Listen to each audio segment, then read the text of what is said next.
bonsoir à vous tous, j'espère que vous allez bien. Bienvenue sur la chaîne Adama Programmeur. Dans ce nouveau cours de formation avec le langage Python, on va apprendre ensemble la boucle, les boucles avec le langage Python. Donc, qu'est-ce qu'un boucle et aussi deux types de boucles, la boucle for et la boucle while. C'est quoi et comment utiliser ces boucles-là? Donc, on commence par la boucle. La boucle, on dit ici, elle sert à parcourir une séquence comme une liste, une chaîne de caractères ou une plage nombre. Et on a deux types de boucles, la boucle for et la boucle while. Donc, une boucle, elle sert à parcourir une séquence. Donc, comme une liste. Si on a une liste, on peut parcourir ces listes. On peut parcourir les chaînes de caractères ou aussi une plage nombre. Je vais vous donner un exemple très clair ici pour que vous puissiez bien comprendre. Par exemple, nous, on fait afficher sur l'écran 10 valeurs. Par exemple, de 1, 2, 3, 4, 5 jusqu'à 10. On va afficher ça sur l'écran. Donc, si je vous disais que vous faites ça, donc manuellement, ce que vous pouvez faire, ça rassemble ceci. Regarde. Ça rassemble ceci. A est égal à 1, B est égal à 2, C est égal à 3. Donc, on déclare plusieurs variables. On déclare 10 variables ici. Parce qu'on a dit que afficher nous 10 valeurs. Donc, il faut déclarer 10 variables. Puis, on va afficher ces variables-là N à 1. A, B, C, D jusqu'à K. Pour afficher de 1 à 10. N'est-ce pas? Donc, ça marche aussi.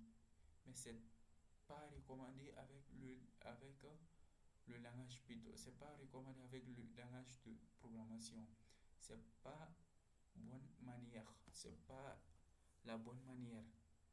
Donc la bonne manière, c'est que on a trouvé une solution pour ça. Regardons. Ici, on a déclaré 10 variables. Mais si on veut afficher 20 valeurs ou 30 valeurs ou 50 valeurs, ou on veut afficher de 1 à 1 milliard, on veut afficher ça sur l'écran. Donc, il faut déclarer 1000 variables pour afficher de 1 à 1000. Donc, ça, ce n'est pas recommandé avec le langage de programmation. Donc, la solution, c'est quoi? Si on ne doit pas faire ça, donc la solution, c'est que on utilise la boucle. C'est ça l'objectif de boucle. Ça permet d'éviter la répétition des variables, la répétition des codes en fait. C'est ça la boucle. La boucle permet de parcourir une plage de nombres. Par exemple, on veut afficher de 1 à 10. Mais on ne doit pas faire comme ça, de créer 10 variables et de donner leur valeur comme ça. Non. Donc on utilise la boucle. Comment on utilise la boucle for? La bonne manière, la bonne syntaxe est syntaxe for. On va mettre ici in. For in. Donc for. On va mettre ici une variable. Et on a syntaxe in range. In range de 1 à 11. Print i.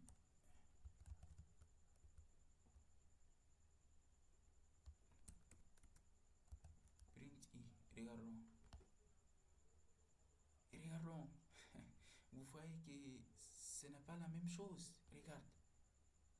Pour afficher 10 valeurs ici, on a fait 11 lignes de code ou bien 12 lignes de code.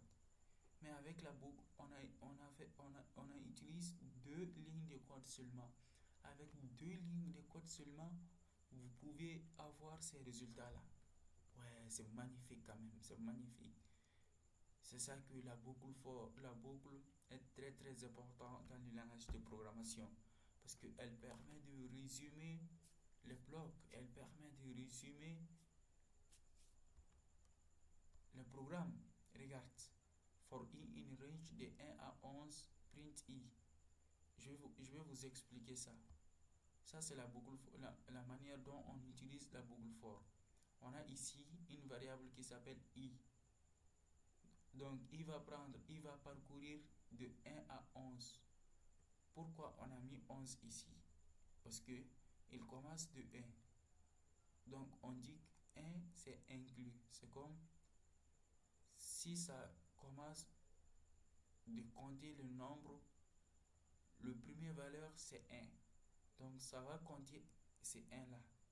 Donc, ça va parcourir de 1. Donc, ça commence de 1. Donc, la première valeur de i, c'est 1. Donc, il vient ici, il affiche print, ça permet d'afficher, il affiche 1. S'il affiche 1, il ne peut pas sortir dans la boucle. Il vient ici. On a dit ici de 1 à 11. C'est comme on a un début et on a d'arrivée. Ça, c'est le début, ça, c'est l'arrivée. Ça commence de 1, 2, 3, 4, 5, 6, jusqu'à combien? Jusqu'à 10. Mais s'il arrive à 11, on dit le 11e, c'est exclu. C'est comme ça ne compte pas le dernier valeur en fait. Parce que de 1 à 11, ça commence le compte de 1 et ça arrive au avant-dernier d'arrivée. C'est comme c'est 11 ici, mais le 11e c'est exclu. Ça stop. Ça va arrêter au 10e valeur. Donc, le dernier valeur de i sera 10. À chaque fois que la boucle parcourir avec une valeur de i, donc il affiche ce valeur-là. Regarde. Ouais, magnifique. De 1 à 10. C'est la même chose que ça. A, B, C. C'est la même chose de la répétition des codes comme ça. Ça donne le même résultat, mais regarde l'efficacité. Regarde l'efficacité. Ici, 2 lignes de code seulement, on peut faire quelque chose que 10 lignes de code ou 12 lignes de code qu'on peut faire ça. Regarde que la boucle va nous amener. Regarde la boucle va nous offrir. Donc c'est très très important d'utiliser les boucles. Et même si on veut afficher 1000 valeurs, 1 milliard valeurs, 3 milliards, 50 milliards valeurs, donc on peut afficher avec 2 lignes de code seulement en utilisant la boucle for. Parce qu'on connaît le début et d'arrivée. Et la boucle for, c'est comme si on connaît le début. On connaît le début et on connaît d'arrivée. Par exemple, on veut afficher 20 valeurs. Donc ici, on va mettre ici 21. Donc le dernier valeur c'est 20. Donc le 21 c'est exclu. Regarde, ça affiche de 1 à 20. Ouais, regarde, de 1, 2, 3, 4, 5 jusqu'à 20 ici. Mais sans utiliser la boucle, on va déclarer 20 valeurs. Puis on donne on va déclarer 20 variables. Chaque variable a sa valeur. Donc c'est pas recommandé dans le langage de programmation. La bonne manière est d'utiliser la boucle. Et on a commencé avec la boucle for. On utilise la boucle for si on connaît le début et on connaît l'arrivée. C'est comme on sait qu'on doit commencer de 1 et on sait qu'on doit arriver au 20e valeur. Donc le 20e c'est exclu. C'est ça en fait. Je pense que vous avez bien compris ça. Ça c'est le début, ça c'est la fin. Mais par exemple, si on a mis ça comme ça, de 11, mais qu'est-ce qui se passe ici? For i in range 11. Donc toujours, Attendez bien, toujours la boucle, le tableau, le premier valeur de la boucle, le premier valeur de la boucle c'est 0. Le premier valeur du tableau c'est 0. Donc ça compte ça compte les variables, ça compte, donc ça commence le compte au 0, 1, 2, 3, 4 jusqu'aux dernières valeurs. C'est comme ça commence de 0 jusqu'à nombre moins 1. Par exemple, ici on a mis 11. Ça commence de 0, 1, 2, 3, 4, 5, 6, 7, 8, 9, 10. Donc si ça arrive au dixième valeur, c'est comme ça c'est là va derrière parcourir. C'est comme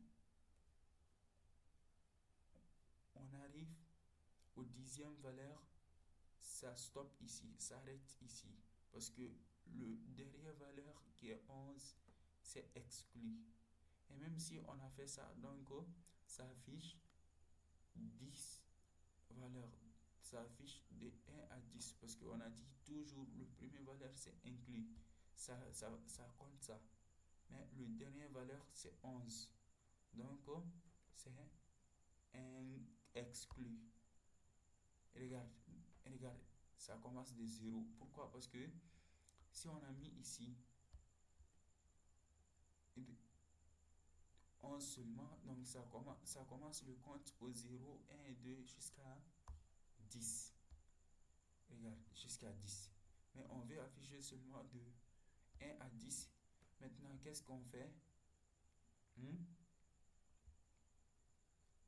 Qu'est-ce qu'on fait maintenant? On veut que ça saute de 0. Par exemple, on va déclarer une variable i est égale à 1. On a dit for i in range de 11. Regarde. 0, 1, 2 jusqu'à 10 maintenant, n'est-ce pas? Donc, forcément, on doit avoir le début et la fin. On doit avoir le début et la fin ici. Ou on peut utiliser une condition ici. Une condition if, on va dire if i égale 0, on va dire continue. On n'a pas arrivé à ce niveau, mais donc maintenant il ne va jamais compter 0. Donc il ne va jamais utiliser et afficher 0. Regardons. Ça commence de 1 à 10 parce que qu'est-ce qui fait qu'il a fait ça? Parce qu'on a dit if i est égal à 0 continue. C'est comme si la valeur de i est 0, alors continue. N'affiche pas ça, hein, mais continue. Donc la valeur de i sera 1, donc il affiche ça. La valeur de i sera 2, donc la valeur de i ne va jamais être 0. Je pense que vous avez bien compris la boucle. C'est comme la boucle, si on connaît le début et la fin de variable et la fin. C'est ça la boucle for en fait. Donc la boucle while. Deuxième c'est la boucle while. Mais avant la boucle while, on va faire un autre exemple. Par exemple, on a une liste ici. On n'a pas arrivé au niveau des listes, mais je vais donner un exemple ici. Pour déclarer une liste, ça c'est le nom de liste et égal à, on va faire avec le crochet et on donne les variables, on donne les valeurs ici. Étudiant 1 Adama, étudiant 2 Hassan, étudiant 3 Aminata, étudiant 4 Lamine, étudiant 5 René. Par exemple, on a 5 étudiants comme ça.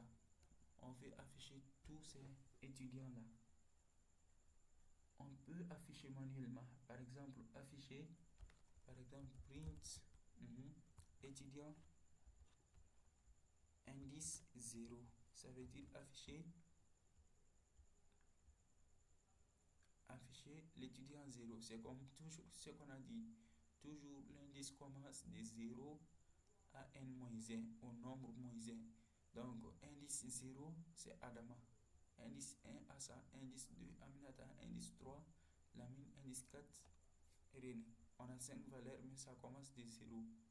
Si ça commence de 0, donc ça arrive au le nombre total qui est ici, -1. On a 5 ici, 5 -1, c'est 4. Donc ça s'arrête au 5. Ça arrête au 4 plutôt. Si on a dit print étudiant 0, donc qu'est-ce que on... Voilà, regarde, ça affiche Adama, n'est-ce pas? Parce qu'on a dit print étudiant indice 0. L'étudiant qui a indice 0, c'est Adama. Donc on peut doubler ça, étudiant 2. Donc affichez-nous un étudiant qui a l'indice 1, c'est Hassan. Et affichez-nous un étudiant qui a l'indice 2, c'est Aminata. Donc ça affiche 3 valeurs ici. Adama, Hassan, Aminata. Regarde. Adama, Hassan, Aminata. Mais par exemple, si on a 10 étudiants ici, ou 20, ou 50 étudiants, est-ce qu'on peut faire ça manuellement? Affichez-nous étudiant 0, affichez-nous étudiant 1, affichez étudiant 2, affichez étudiant 3. Non, ça c'est pas recommandé. Ça c'est la répétition des codes. Mais qu'est-ce qu'on peut faire? C'est de faire le parcourir. On peut parcourir les listes comme ça.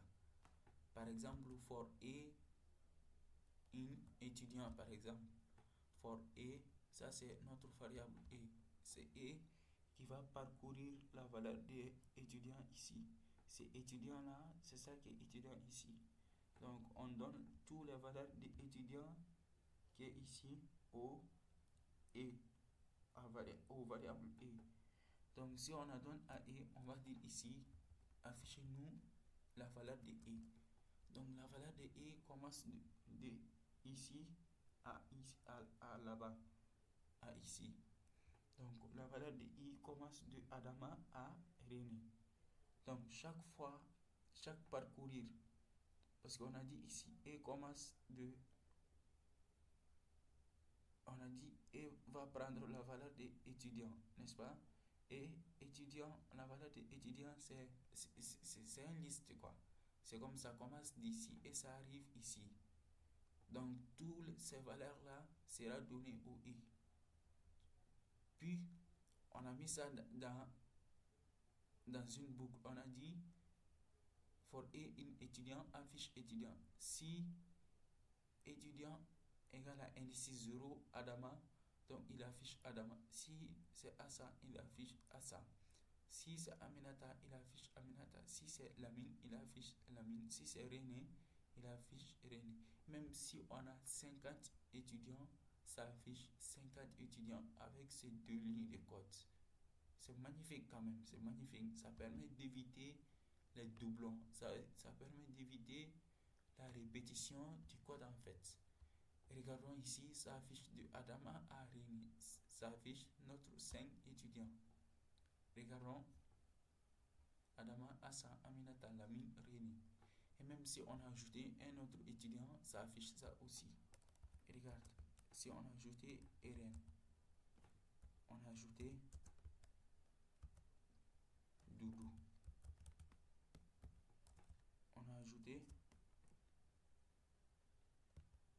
Koulibaly. Regarde, on a ajouté Koulibaly. Donc ça c'est 8 étudiants, n'est-ce pas? Donc ça affiche ces 8 étudiants là. Regarde. C'est magnifique quand même. Avec 2 lignes de code, on peut faire ça. Ça c'est très efficace. Plutôt que d'écrire les codes manuellement comme ça. Donc ça c'est la première boucle en fait. Et Un autre exemple, regarde, on peut dire ici non est égal à Aliou. Regarde, Ali, on veut afficher ces caractères-là. A, L, I, O, U. Regarde, on veut afficher tous ces caractères-là. Maintenant, qu'est-ce qu'on fait? On va dire for n in non. Par exemple, on va déclarer une variable n qui va prendre la valeur de non, qui va prendre Ali. À chaque fois que on est dans ce boucle, qu'il va prendre ces caractères-là, donc on va afficher tous les caractères ici. On va afficher les caractères. On va afficher le caractère ici. Donc, qu'est-ce qui se passe ici? Donc, non, c'est Aliou, n'est-ce pas? Donc, for n in non, il va afficher la valeur de n. Donc, la valeur de n, c'est Aliou. Donc, la première séquence, il affiche A. La deuxième séquence, il affiche L, puis I, puis O, puis U. Donc, il affiche comme ça. Regarde, A, L, I, O, U. Donc, c'est 5 caractères. Donc, c'est ça la boucle for en fait. C'est ça la boucle for. Donc, ça, c'est la première boucle. Le premier type de boucle. Et on a dit, on utilise la boucle for si on connaît le début et d'arrivée.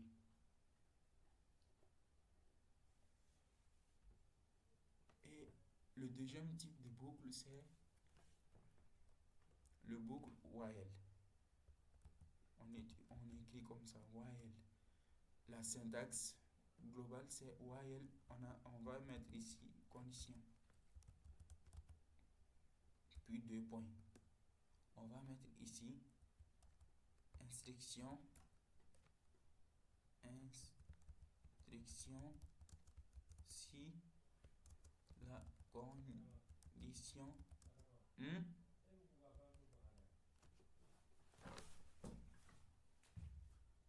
le vidéo là, ça va.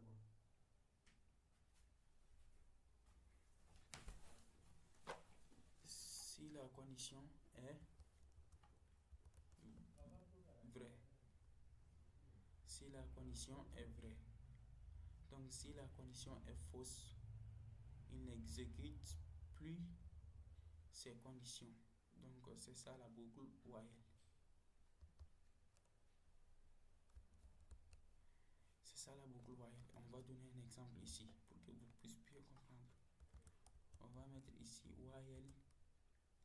Par exemple, avant d'utiliser while, on va déclarer une variable qui s'appelle i est égal à 0. Puis on va mettre ici while, ça veut dire, c'est l'anglais quoi, ça veut dire tant que i est inférieur à 10 est inférieur à 11,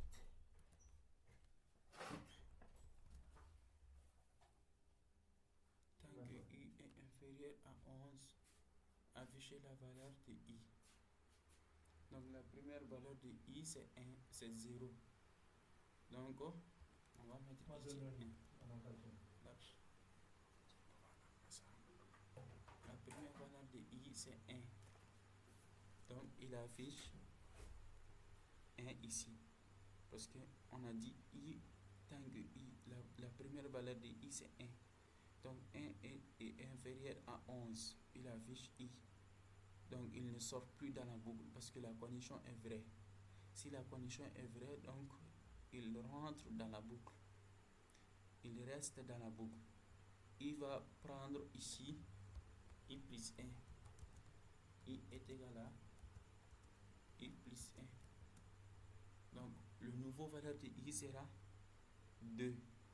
Le premier valeur de i c'est 1. Donc 1 plus 1. La valeur de i c'est 1. 1 plus 1, 2. Donc la deuxième valeur de i sera 2 maintenant. On a incrémenté. On a écrasé la valeur de i. Donc la valeur de i maintenant c'est 2. Regarde, la valeur de i maintenant c'est 2. Puis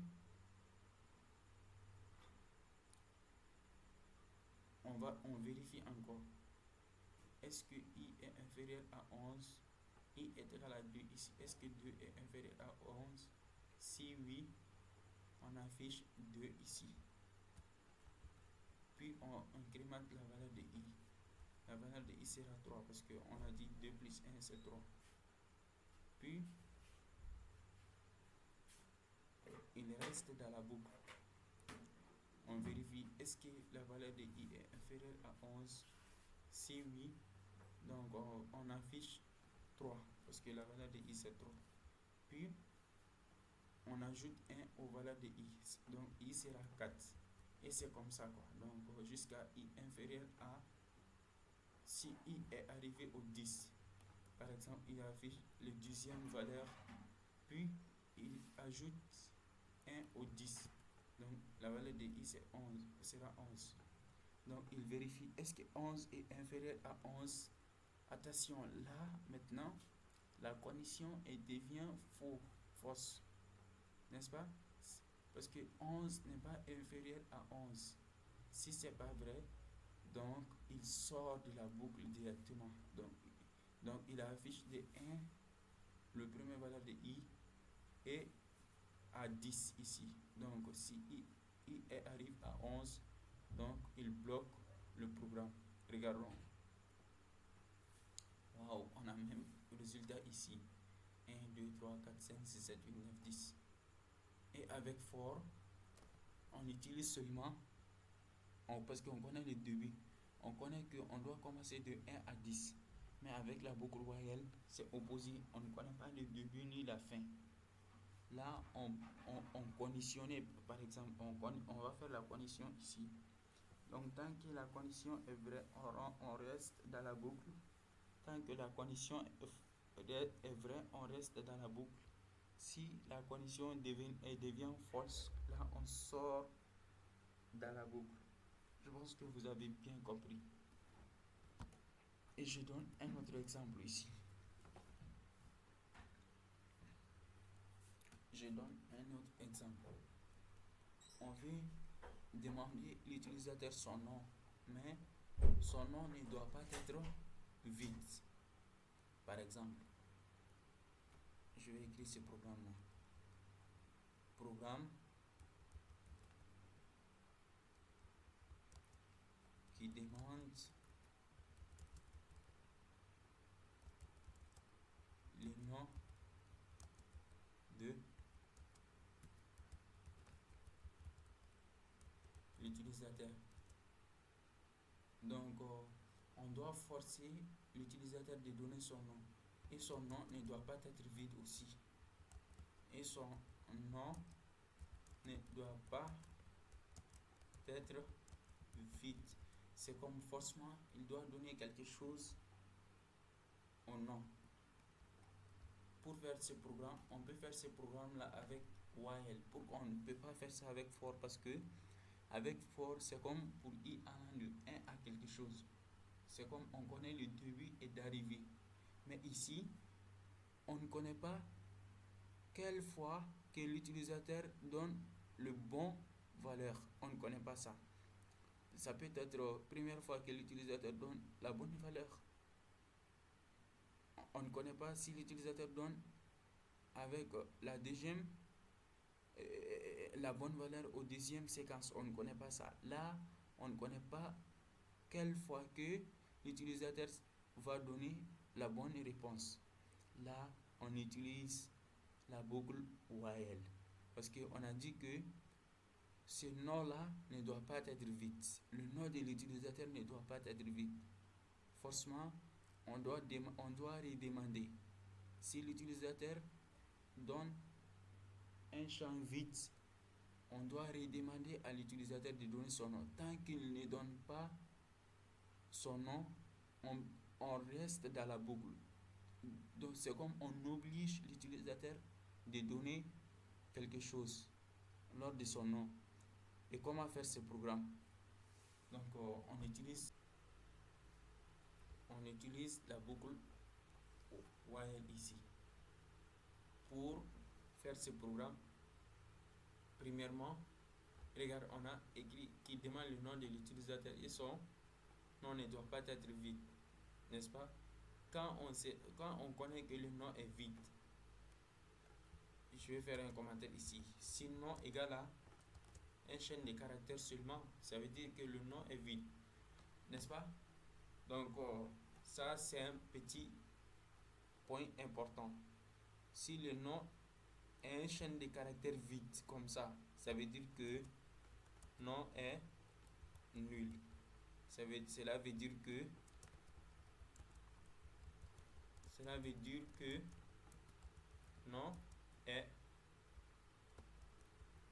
nom est nul.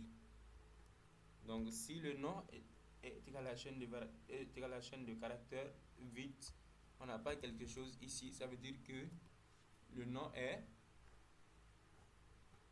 nul ou le nom est vide, c'est la même chose. Le nom est nul ou le nom est vide. Là, on va faire ce programme. Donc, on va donner des instructions pour que le programme comprenne si le nom est égal à vide. Donc, on redemande encore. Donc, regarde, on commence. On va déclarer une variable premièrement qui s'appelle nom et on donne une valeur none. None, ça veut dire nul.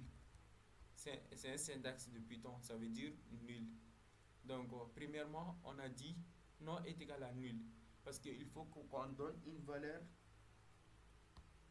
pour conditionner, pour faire la condition. Et toujours pour utiliser while, on va mettre la condition là-bas. Regarde, on va dire while. While no is none. On va dire while no is none. Ça veut dire quoi? Tant que ça veut dire tant que la valeur de nom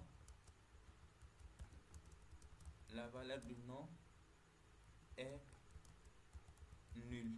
Cela veut dire while c'est tant que non. Donc la valeur du nom est nulle. Mais la valeur du nom est nulle ici. Donc on rentre dans la boucle, dans la première itération. Forcément ici, on rentre dans la boucle. Si on rentre dans la boucle, on demande la valeur du nom. Nom est égal à input.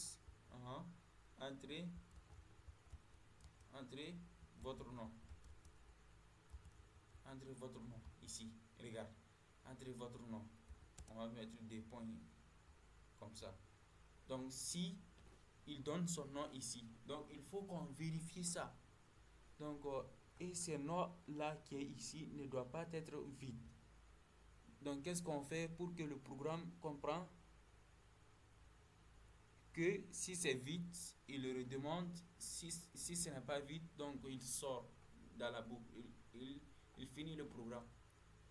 On va mettre une condition ici, if. Donc comme on a déjà fait la condition, n'est-ce pas? On vérifie if non égal vide comme ça. Donc ça là, ça veut dire quoi? Si non est égal à un chaîne de caractère vide, donc on va dire non est égal à none. Je pense que vous avez bien compris ça. Parce qu'on a dit, quand on comprend que le nom est vide, le nom est nul. Donc regarde, si le nom est égal à la chaîne de caractères vide, c'est comme on a rien ici. Si on n'a rien ici, cela veut dire que le nom est nul et vide. Donc on a mis ces conditions là ici. Si nom est égal à vide comme ça, donc on a dit nom est égal à nul. Donc on a dit ici nom est égal à nul. Si nom est un chaîne vide, donc c'est comme si nom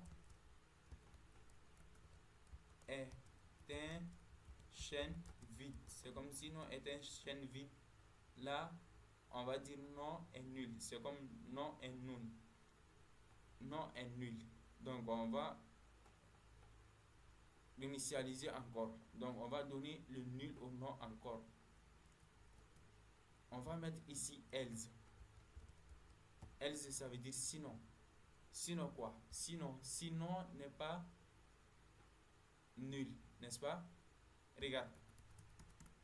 Avant sinon, on va mettre ici une autre condition. Sinon is none. Qu'est-ce qu'on fait? Sinon est nul, on redemande, n'est-ce pas? Pour redemander, on va utiliser un syntaxe qui s'appelle continue. Continue, ça veut dire continue. Ça permet de continuer le programme. Regarde, il vérifie ici. Sinon is known. Regarde ici, on a un nom qui est known. C'est comme si la valeur de nom est un chaîne de caractères vide. Cela veut dire que le nom est vide. On a mis ici encore. Si le nom est vide, donc on a dit ici continuer. C'est comme ça, continue le programme. Le programme vient au début de la boucle encore. Il vérifie, est-ce que le nom est vide? Alors qu'on a dit ici, nom est vide. Si nom est vide, il revient ici. Donc ça vérifie ces conditions-là. Donc ça voit que le nom est vide. Il rentre dans la boucle encore. Il redemande. Donc il redemande. Donc on a dit, si nom est égal à la chaîne de caractères vide, donc il va mettre la valeur de nom en vide aussi. Donc il vérifie, est-ce que la valeur de nom est vide? Donc il redemande. Maintenant, pour sortir de la boucle, qu'est-ce qu'on fait? On va dire else. Else, ça veut dire sinon. Sinon, c'est comme sinon is not known. C'est l'anglais quoi, c'est un peu l'anglais quoi. Sinon n'est pas égal à known. C'est comme else. La valeur de l'opposité de is, c'est is not. Donc ça veut dire que sinon, c'est comme si la valeur de non n'est pas nulle. Si c'est pas nul, qu'est-ce qu'on fait? On sort de la boucle avec le mot break. Break, ça veut dire casser. C'est comme finir le programme quoi. Finir le programme. Donc ça veut dire finir le programme. Regarde, je pense que vous avez bien compris cet exercice comme ça. Donc premièrement, on a mis non est égal à nul. On rentre dans la boucle avec la première fois. On a dit tant que la valeur de non est nulle. C'est comme on est en train de comprendre le machine. On est en train de donner notre idée aux machines. Regarde, magique de la programmation. C'est comme si on programme. C'est comme si on donne notre idée aux machines pour qu'ils exécutent ça. C'est magnifique quand même, c'est impressionnant. Donc c'est ça la magie de la programmation en fait. On est en train de donner, on est en train de comprendre le machine. Et c'est ça en fait. Vous voyez le WhatsApp et Facebook, tout comme ça. Donc vous voyez les clics droit, clic gauche comme ça, et vous cliquez sur le bouton comme ça et quelque chose sort chose sort comme ça. Donc tout ça c'est programmé quoi. Donc on est en train de programmer comme ça. Et félicitations à vous parce que je sais qu'un jour vous allez être un bon programmeur. Vous allez développer des applications qui vont aider les gens. C'est ça la magie de la programmation. Regarde, on est en train de donner une instruction aux machines comme ça pour qu'ils exécutent notre instruction. On est en train de programmer, on est en train de donner à un langage de machine. Donc le machine comprend ces instructions-là et il exécute ces instructions-là en fait. Donc on a dit qu'il demande le nom de l'utilisateur et son nom et puis donc et son nom ne doit pas être vide. Donc si le nom est vide, il le redemande. Sinon, il redemande. Donc il redemande le nom. Tant que le nom est vide, il le redemande. C'est ça la solution en fait. Donc le nom est vide, cela veut dire que le nom est nul est vide. Donc si le nom est un chaîne de caractères vide, comme ça. Donc si on connaît ça, donc on va donner ces instructions là aux machines seulement. Donc on va dire nom est égal à nul la première fois. On va dire tant que nom est non, ça c'est vrai. Donc la première condition est vraie. Forcément il rentre, il demande le nom. Donc on vérifie si nom est égal à la chaîne de caractères vide. C'est que l'utilisateur va donner ici. Si c'est vide ici, donc si non est un chaîne de caractères vide, donc on va réinitialiser. Donc on va dire non est égal à nul. On va dire ici immédiatement que le nom est nul. Donc si le nom est nul aussi, on va poser une condition. Si le nom est nul, donc il continue. C'est comme il continue le programme. Le programme vient ici. Il pose c'est la même condition. Est-ce que le nom est nul? C'est vrai, parce que toujours c'est vrai ici. Donc il demande aussi. On ne peut pas sortir tant que ces conditions-là est fausse. Donc on a dit ici else. C'est comme si non n'est pas égal à nul. Donc si ces conditions est vraie, forcément ces conditions-là sera vraie. Si ces conditions est vraie aussi, si la deuxième condition if non is none est vraie toujours, donc donc on vient dans la première boucle. Donc on redemande encore, on redemande jusqu'à ce que ces conditions if non égale vide, jusqu'à ce que ces conditions sera fausse. Si ces conditions sera fausse, immédiatement ces conditions là sera fausse.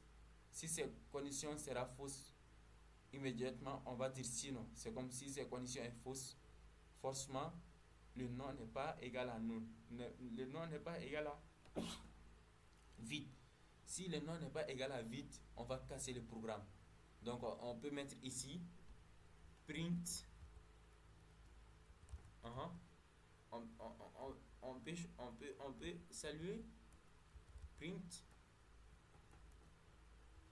merci beaucoup le nom. Merci beaucoup non de vous donner. Merci beaucoup le nom.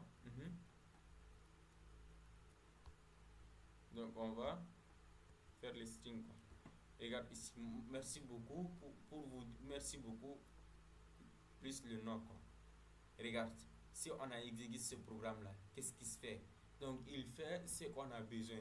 Donc il demande le nom de l'utilisateur et il vérifie si ce nom est vide, il le redemande. Si ce nom est vide, il le redemande. Tant que le nom est vide, il le redemande jusqu'à ce que le nom contient quelque chose. Si le nom contient quelque chose là, il s'arrête. Regardons. Entre votre nom. Si je tape ici Adama, donc maintenant le nom n'est pas égal à vide. Donc ça affiche merci beaucoup Adama. Ouais, merci beaucoup Adama. Regarde, c'est magnifique quand même parce qu'on est en train de programmer, on est en train de donner nos idées aux machines. Si je dis ici, entre votre nom, par exemple, si je donnais un chaîne de caractères vide, par exemple, je ne donne rien, ça demande, ça redemande. Entre votre nom, ça redemande. Entre votre nom, ça redemande. Entre votre nom, ça redemande. Donc, regarde, ça redemande parce que je n'ai pas donné mon nom. Ça, c'est un nom vide. Ça, c'est non nul. Donc, il ne peut pas valider ce genre de nom comme ça. Donc, qu'est-ce qu'il fait? Si je donne ici Baba, ça dit merci Baba. Donc, il finit le programme ici. Merci Baba. Regarde, combien de fois qu'on a demandé. On ne connaît pas les nombres. On ne connaît pas combien de fois que l'utilisateur va donner la bonne valeur. Donc, là, on ne peut pas utiliser la boucle for ici. On ne peut pas utiliser la boucle for parce que la boucle for, si on connaît le début et la fin. Mais avec la boucle while, on ne connaît pas le début ni la fin. Donc on pose une condition. Tant que ces conditions est vraie, on reste dans la boucle. Tant que ces conditions est fausse, si la condition est fausse, on sort de la boucle. C'est ça en fait. C'est ça la magie de la programmation en fait. Regarde, on est en train de donner nos idées. Regarde, on a un programme ici. Donc on a clarifié le programme parce qu'on a dit que si non est un chaîne de caractères vide, cela veut dire que non est nul et vide. Donc si ça c'est vrai, regarde, on a mis ces conditions là ici. Si non égale à chaîne de caractères vide, donc on va dire que non est nul. On a dit ici, si non est nul, on a dit continuer le programme. Ça redemande encore. On a dit sinon, c'est comme si non n'est pas nul. Donc ça bloque le programme. Ça veut dire que le nom n'est pas nul. Ça veut dire que le nom n'est pas nul, n'est pas vide. Donc il bloque le programme et il affiche le nom. Ça veut dire qu'on a quelque chose dans le nom. C'est ça en fait. Regarde, entre votre nom, si je dis Hamala, donc il a dit merci beaucoup Hamala, parce que Hamala n'est pas une chaîne de caractères vide, il affiche Hamala ici. Donc c'est ça en fait. On peut dire que aussi, si nom est vide, donc il redemande. Mais avant de redemander, on veut afficher un message. On peut dire non invalide. Essaye encore. On peut dire ça aussi. Non invalide. Essaye encore. Entre votre nom. On peut dire ça. Je ne sais pas si vous êtes en train de me comprendre. Regarde, on a mis ici if not is not known. Continue, n'est-ce pas? Avant de continuer, donc on peut afficher un message ici. Print. On peut mettre ici invalid. Non. Essaye encore. Essaye encore. Donc il essaye encore. Donc il affiche ça et il continue le programme. Regarde. Ah ouais. La programmation est tellement dure. Regarde. Entre votre nom. Si je tape Nanou. Regarde. Nanou, ça affiche. Merci beaucoup Nanou, n'est-ce pas? Mais si je relance encore. Entre votre nom. Ouais, invalide, non. Essaye encore. Si je donne invalide, non. Essaye encore. Ça veut dire quelque chose, n'est-ce pas? Ça veut dire que on peut parler aux ordinateurs. C'est ça qu'on est en train de faire. On est en train de parler à un ordinateur comme ça. C'est magnifique quand même. Parce qu'on est en train de donner nos idées. On est en train de donner ce qu'on veut que l'ordinateur fait. Donc, si le nom est vide comme ça, si le nom n'est pas égal à quelque chose, donc il va afficher invalide non. C'est comme le nom est invalide. Ou le nom est invalide, c'est la même chose. Essaye encore. Demande non. Essaye encore. Demande non. Invalide non. Essaye encore. Invalide non. Essaye encore. Mais si j'ai donné Mohamed, il dit merci beaucoup Mohamed. On peut dire ici.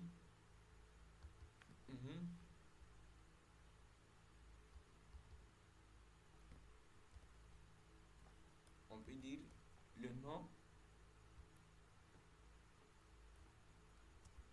est invalide. Essaye encore. Si le nom else, donc c'est else là avant de quitter, donc on peut mettre ici. Maintenant vous avez donné, on peut afficher un message ici. On va dire maintenant vous avez donné